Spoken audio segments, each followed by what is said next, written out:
Bullied down, warrior rising. They crushed his skull but awakened his fury. Marcus Dawson kept his eyes fixed on the worn linoleum floor as he navigated the crowded hallway of Westridge High School. 15 years old, rail-thin with awkwardly long limbs and cursed with a stutter that worsened under pressure, Marcus was the perfect target. 3 weeks at this new school had taught him the safest routes between classes, the best corners to disappear into during lunch, and which teachers might actually notice if something happened. Not that it mattered much. They always found him. Anyway, "Hey, look who it is, Stick Boy." The booming voice of Damon Pierce cut through the hallway chatter. At 17, Damon ruled the school's social hierarchy with an iron fist and cruel smile. Built like the linebacker he was, with broad shoulders and arms that strained against his Letterman jacket, he commanded both fear and admiration. Marcus quickened his pace, clutching his books tighter against his chest. Just 20 more steps to Mr. Gregory's English class. 19, 18. A heavy hand landed on his shoulder, spinning him around. "I'm talking to you, new kid." Damon's face loomed close, his breath reeking of mint gum and entitlement. Behind him stood his ever-present shadows, Tyler Reeves, a wiry track star with a permanent sneer, and Connor Walsh, stocky and always eager to prove himself to Damon. "Sorry," Marcus mumbled, lowering his gaze. "I'm just trying to get to class." "Oh, he's just trying to get to class," Tyler mocked, drawing snickers from the gathering crowd. The hallway had become a spectator arena, students forming a loose circle around the unfolding scene. Some looked uncomfortable, others eager for entertainment, but none stepped forward. "You know, new kid, there's a tax for using our hallway," Damon said, nudging Connor, who laughed on cue. Marcus knew what was coming.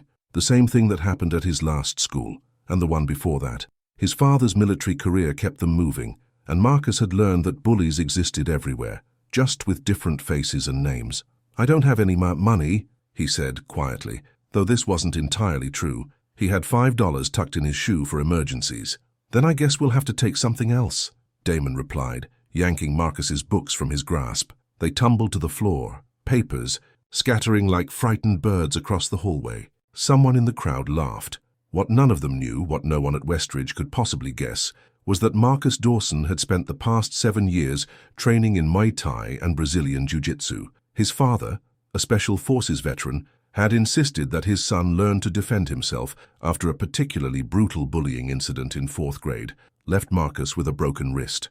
Under the tutelage of Master Sunan, a former Thai champion who ran a small dojo near their previous base, Marcus had transformed his fragile body into a weapon of precision and power. Yet Marcus never fought back. Not after his father had sat him down and explained the difference between having power and using it wisely. "You train not to fight, but to know you can," his father had said. "The moment you use what you've learned to hurt someone unnecessarily, you become what you hate."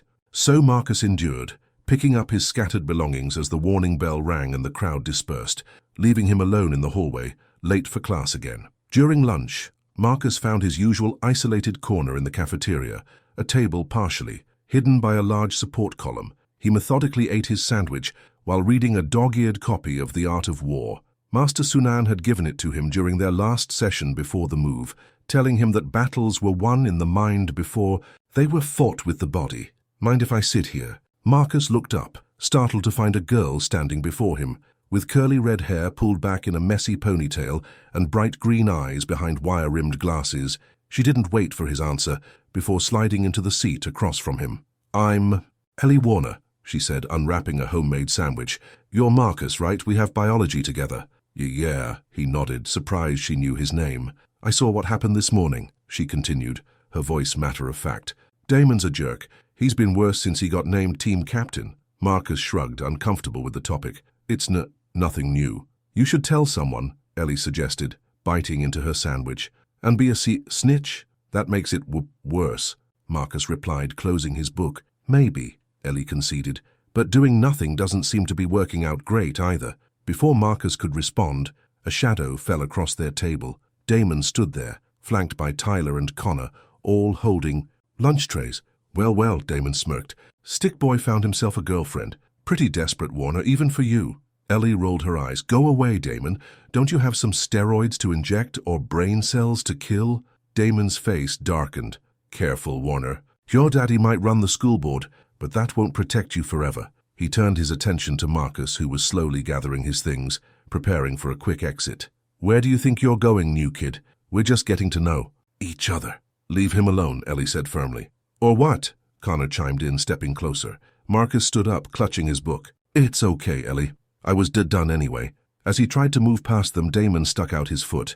Marcus, anticipating the move, stepped over it easily, a reflexive display of coordination that caught Damon by surprise.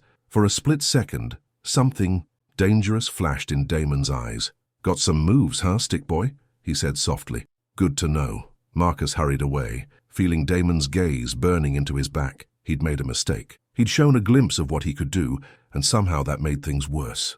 The incidents escalated over the next 2 weeks. What had been occasional hallway confrontations became a targeted campaign. His locker was vandalized with crude drawings. His gym clothes mysteriously disappeared, forcing him to run laps in his regular clothes, earning him detention for not being prepared. Someone created a social media account called Stick Boy Stumbles, featuring surreptitiously taken photos of Marcus with humiliating captions. Through it all, Marcus maintained his control, even as his hands shook with suppressed rage, and his nighttime training sessions, shadowboxing in his bedroom, practicing submissions against imaginary opponents, grew more intense. Each night, he pictured Damon's face as he drove his fists into his pillow, then felt ashamed at the visualization. Only Ellie offered any solidarity, sitting with him at lunch despite the social suicide it represented. She never pushed him to fight back, but seemed to be waiting for something, observing him with curious eyes that sometimes made Marcus wonder if she could see through his carefully constructed facade. "Why do you let them do it?" she asked him, one day as they worked on a biology lab together. "You're not scared, at least not like most people would be, I can tell." Marcus focused on adjusting their microscope. "My dad says fighting should be the last resort. That violence just creates more violence." "Your dad sounds wise," Ellie said, making notes on their worksheet. "But there's a difference between starting a fight and standing up for yourself." The breaking point came on a rainy Thursday afternoon. Marcus had stayed late to make up a test he'd missed due to a doctor's appointment. The school was nearly empty as he made his way toward the side exit, planning to jog the mile home despite the downpour. He heard them before he saw them, the distinctive laugh of Tyler echoing down the corridor. Marcus ducked into an empty classroom, hoping they'd pass by, but luck wasn't on his side. "I know you're in there, stick boy," Damon called, pushing the door open.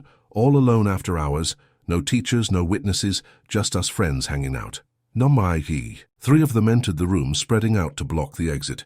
Marcus backed up until he hit the teacher's desk, calculating distances, angles, escape routes. For the first time, he seriously considered fighting back. They were 3, but he knew he could take them if he had to. He'd spent years preparing for exactly this type of situation. "What do you all want?" Marcus asked, his voice steadier than usual. "We heard something interesting about you," Damon said, moving closer. "My cousin goes to your old school in Colorado. Says you were just as pathetic there as you are here." Marcus felt a cold knot form in his stomach. This was new territory. "Says, your mom bailed when you were a kid. Couldn't stand having such a worthless son, I guess," Damon continued, his voice dripping with mock sympathy. Marcus's hands curled into fists. His mother had died of cancer when he was 6. She hadn't bailed on anyone. "Shut up," he said clearly, without a hint of stutter. Damon's eyebrows shot up in exaggerated surprise. "Look who found his voice. Did I hit a nerve, stick boy? Mommy issues." "Don't talk about my mother," Marcus warned, a tremor returning to his voice, but now from rage rather than fear. "Or what?" Damon asked, stepping closer until they were mere inches apart. "What are you going to do about it, freak?" Everything Master Sunan had taught him flashed through Marcus's mind. The vulnerable points on the human body, the efficient ways to incapacitate, without permanent damage, the importance of control even in conflict. He could end this in seconds. One elbow strike to Damon's solar plexus, a sweep to take. Tyler's legs from under him, a wrist lock on Connor that would have him crying for mercy. But he remembered his promise to his father. Marcus took a deep breath and tried to sidestep Damon. "I'm going home." Damon shoved him hard, sending him stumbling back against a student desk. "You're not going anywhere until I say so." "Yeah," Connor added, moving in. "We're just getting started." What happened next occurred in a blur of motion and poor decisions. Marcus tried once more to leave. Tyler stuck out his foot, and though Marcus could have easily avoided the trip, he allowed himself to fall, thinking it would end the confrontation faster if they got what they wanted. It was a miscalculation. As Marcus hit the floor, a sharp pain exploded in his ribs as Connor delivered a kick. Then, with shocking brutality, Damon pressed his foot down on Marcus's head, grinding his temple against the hard tile floor. "Stay down where you belong," Damon snarled, increasing the pressure. The world went white with pain. Marcus felt something crack, a sound more than a sensation, as Damon's weight shifted, his boot twisting against Marcus's skull. The pressure suddenly released as someone, Tyler, he thought vaguely, said, "Dude, that's enough." Through a haze of pain, Marcus heard panicked voices, footsteps retreating, and then silence. He lay on the cold classroom floor, blood pooling beneath his head, consciousness slipping away from him like water through cupped hands. His last coherent thought was that he should have fought back when he had the chance. Marcus awoke to the rhythmic beeping of hospital monitors and the antiseptic smell of the intensive care unit. His father sat beside the bed, still in his military uniform, face haggard with worry and lack of sleep. "Hey, champ," Staff Sergeant Michael Dawson said softly, reaching for his son's hand. "You're okay. You're going to be okay." Over the next few days, Marcus learned the extent of his injuries. A fractured skull, minor brain hemorrhaging, 3 cracked ribs.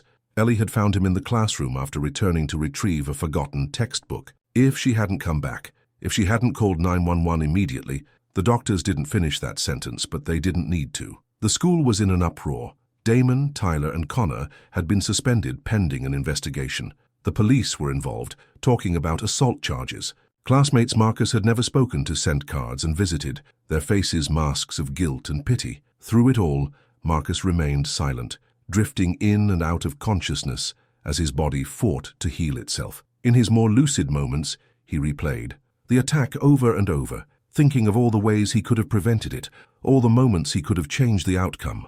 At night, in the quiet darkness of his hospital room, he made a decision. 2 weeks later, Marcus returned to school. His head was partially shaved where they'd operated to relieve the pressure on his brain, a vivid scar now visible beneath the short regrowth of hair. He'd lost weight during his hospital stay, making him look even more fragile than before. But something had changed in his eyes, a hardness, a resolve that hadn't been there before. Students whispered as he walked down the hallway, some offering tentative smiles or words of support. Teachers watched him closely, suddenly hyper-aware of the dynamics playing out in their classrooms.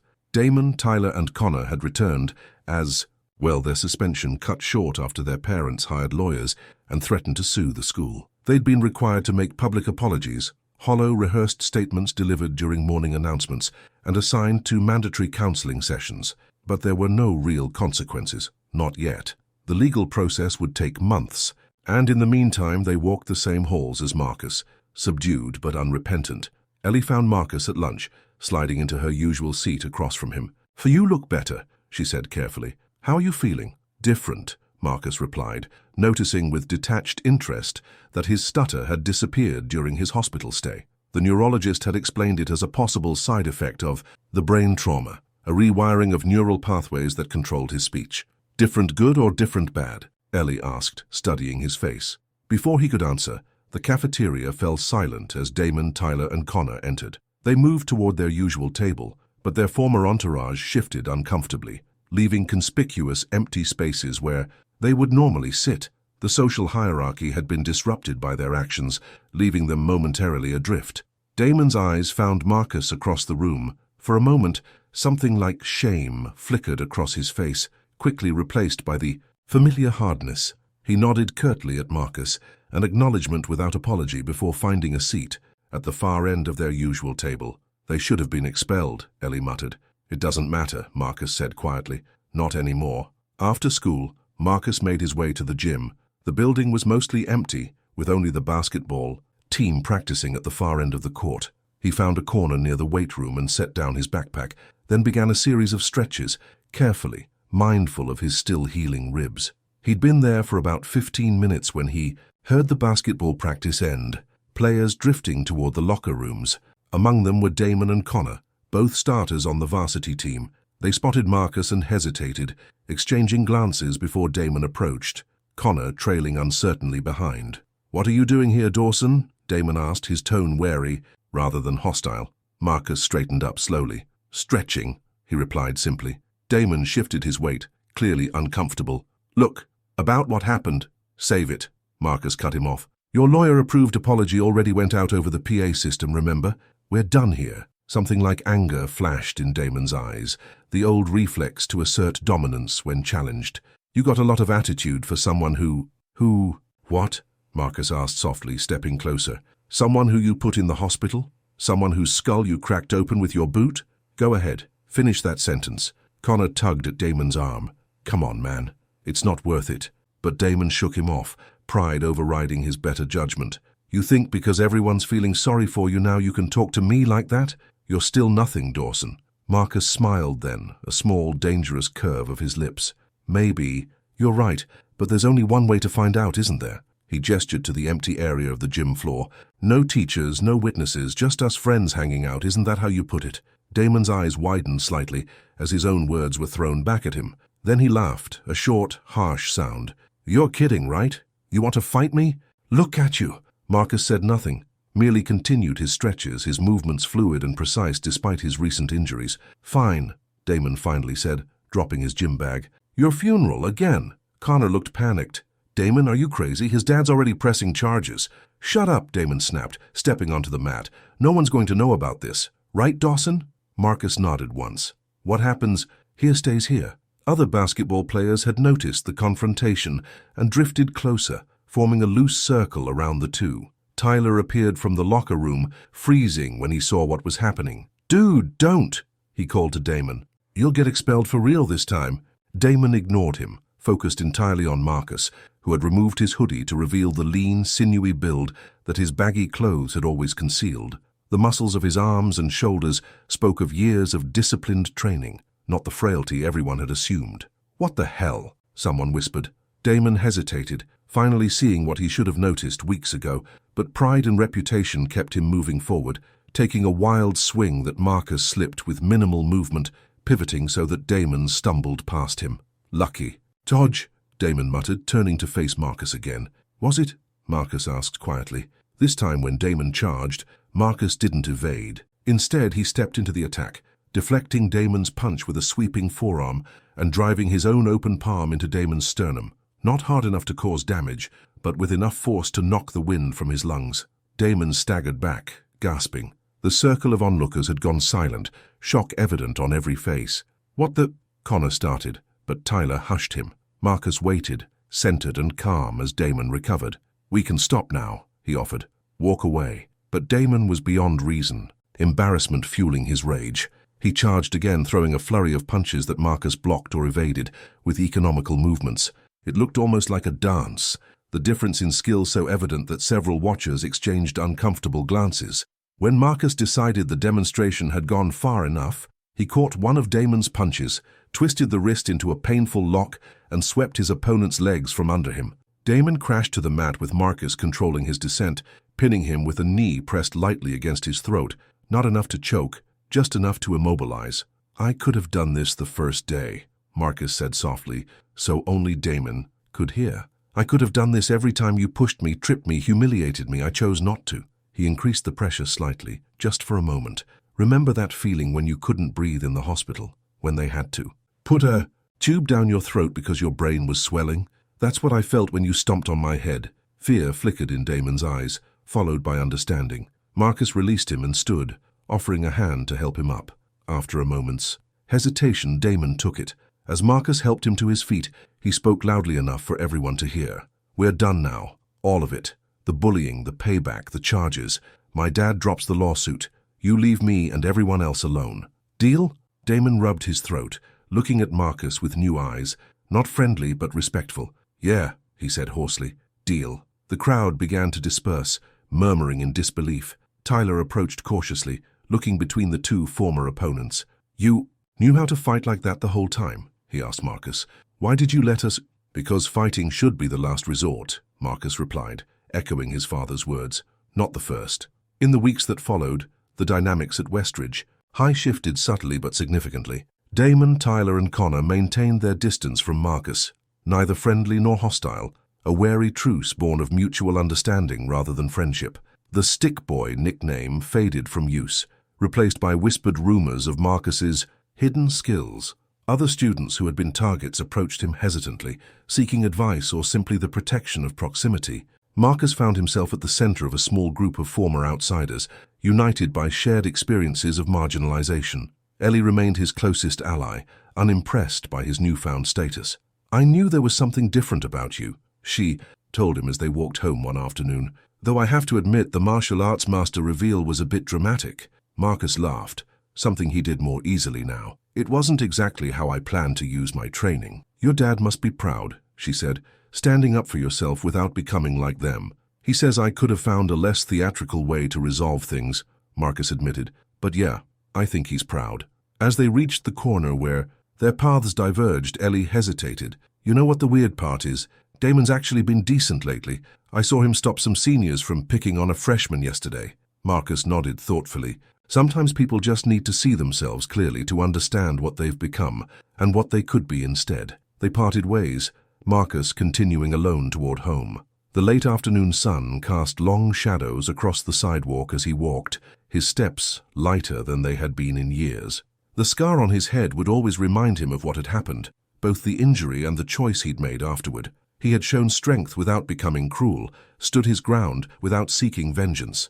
In doing so, he'd changed not just his own story, but perhaps those of his former tormentors as well. At the corner of his street, Marcus paused, looking back at the path that led to school. Tomorrow would bring new challenges, new choices, but for the first time in years he wasn't afraid to face them. The power had always been within him, not just the strength to fight back, but the wisdom to know when to use it and when to offer mercy instead.